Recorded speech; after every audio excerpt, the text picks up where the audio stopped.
आदरणीय साथियों प्रणाम।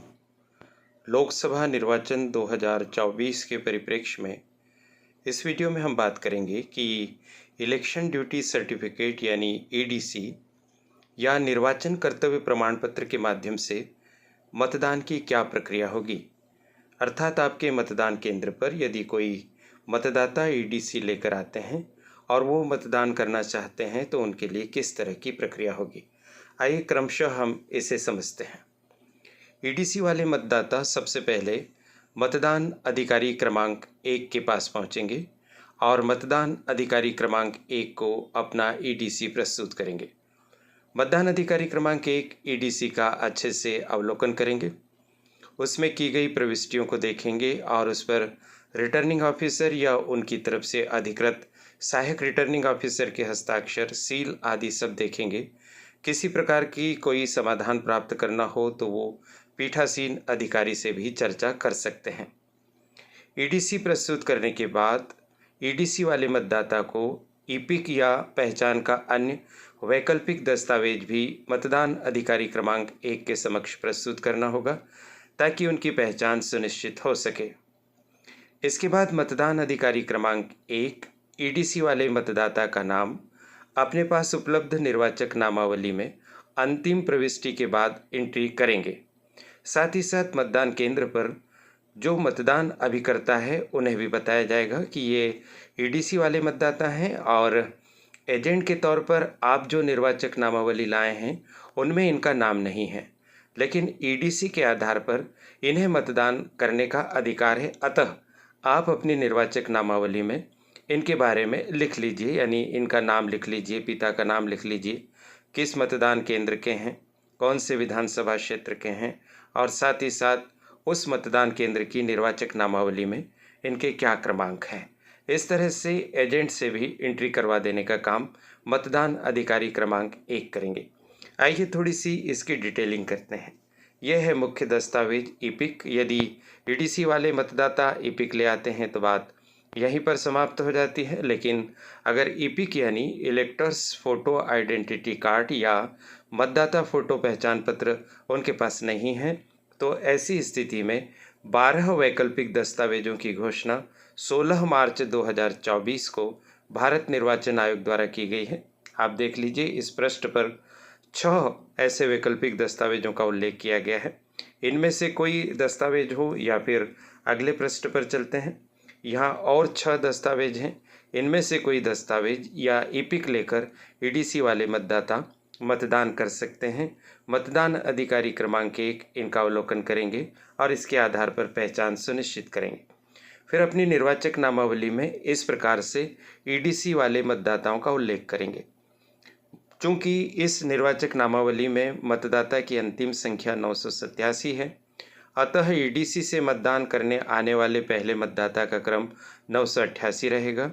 हमने यहाँ काल्पनिक उदाहरण दिया है। विजय कुमार पिता महेश कुमार 743/25/190 बड़वानी अजजा।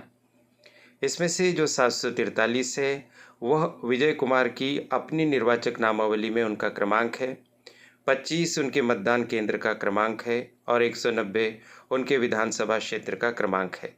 इस तरह से यहाँ पर एंट्री करने का काम मतदान अधिकारी क्रमांक 1 करेंगे। इतना कार्य करने के पश्चात मतदान अधिकारी क्रमांक 1 ईडीसी वाले मतदाता को मतदान अधिकारी क्रमांक 2 के पास भेजेंगे।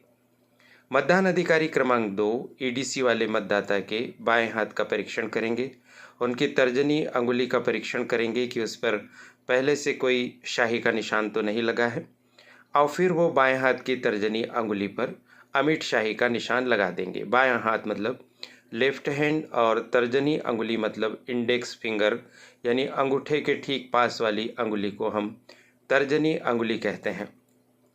अमिट शाही का निशान लगाने के बाद मतदाता रजिस्टर प्रारूप 17 क में मतदान अधिकारी क्रमांक 2 द्वारा प्रविष्टि की जाएगी और मतदाता के हस्ताक्षर भी करवाए जाएंगे। साथ ही साथ मतदाता पर्ची भी मतदान अधिकारी क्रमांक 2 तैयार करेंगे और मतदाता को प्रदान करेंगे। आइए थोड़ा सा इन्हें विस्तार से देखते हैं।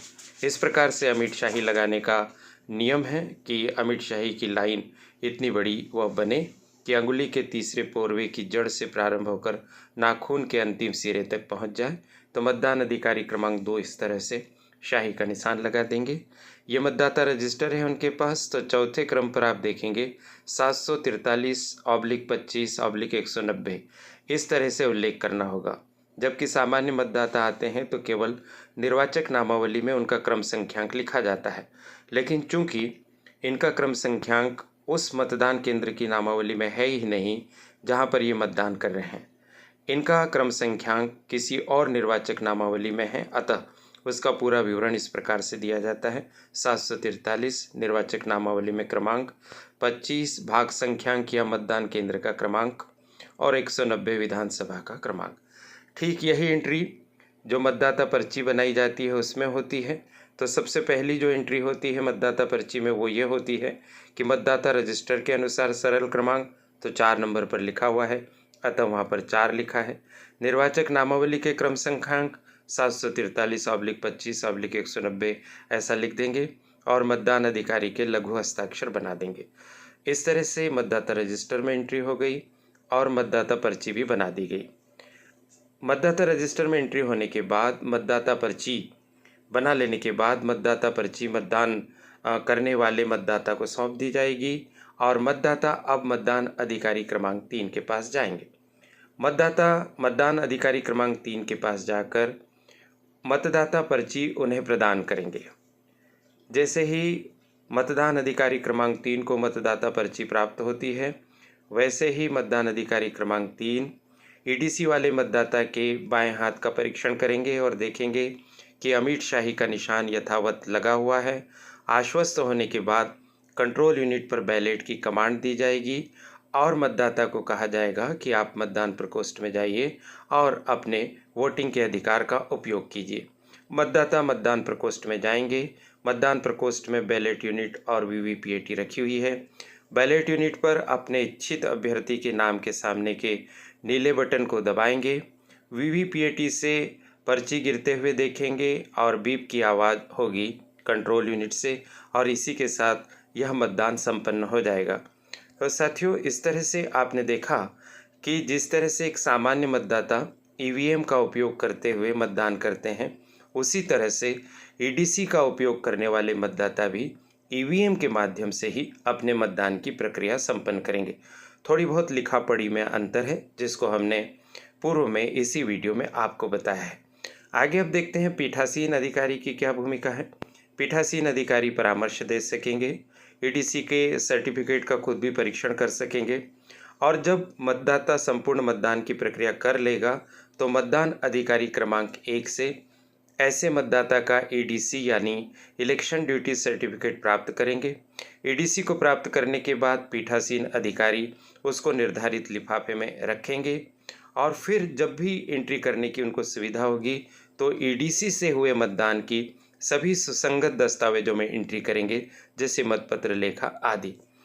ये इस तरह का चौथा पैकेट होता है। साथ ही इस चौथे पैकेट में तीसरे क्रम का जो लिफाफा होता है उसमें ईडीसी को रखा जाता है। इस बात का ध्यान रखिए, एंट्रीज कर लेंगे। ये वह लिफाफा है जिसमें निर्वाचन ड्यूटी प्रमाण पत्र रखे जाते हैं, तो इस तरह से इसमें रखते जाएंगे, जमा करते जाएंगे और जब पूरा मतदान संपन्न हो जाएगा तो इसे भी चिपका देंगे इस लिफाफे को। साथियों, इस वीडियो का उद्देश्य केवल आपका मार्गदर्शन करना है। अंतिम निर्णय के लिए आप इलेक्शन कमीशन ऑफ इंडिया की वेबसाइट और उनके द्वारा उपलब्ध कराए गए साहित्य का अध्ययन करें। साथ ही आपके राज्य में, आपके निर्वाचन क्षेत्र में जो विद्वान मास्टर ट्रेनर्स आपको प्रशिक्षण देते हैं उनकी बात को प्राथमिकता दें। ट्रेनिंग में और इस वीडियो की बात में किसी भी प्रकार की विसंगति होने पर अपने मास्टर ट्रेनर से चर्चा करें और मास्टर ट्रेनर की बात को ही अंतिम मानें। कोई बात हो तो आप इस वीडियो के कमेंट बॉक्स में लिखकर हमसे भी परामर्श प्राप्त कर सकते हैं। हम भी कोशिश करेंगे कि आपकी जिज्ञासा का समाधान करें। निर्वाचन प्रशिक्षण से संबंधित ऐसे ही वीडियोस इस चैनल पर निरंतर अपलोड किए जाते रहेंगे, अतः करियर एडवाइस चैनल को सब्सक्राइब कर दीजिए और चैनल के साथ निर्वाचन के दौरान भी और निर्वाचन के बाद भी बने रहिए। मुझे अपनी बात पहुंचाने का अवसर देने के लिए चैनल की संचालिका प्रीति गुलवानिया जी और उनकी परिश्रमी टीम के प्रति बहुत बहुत आभार। आप सभी को शुभकामनाएं। नमस्कार।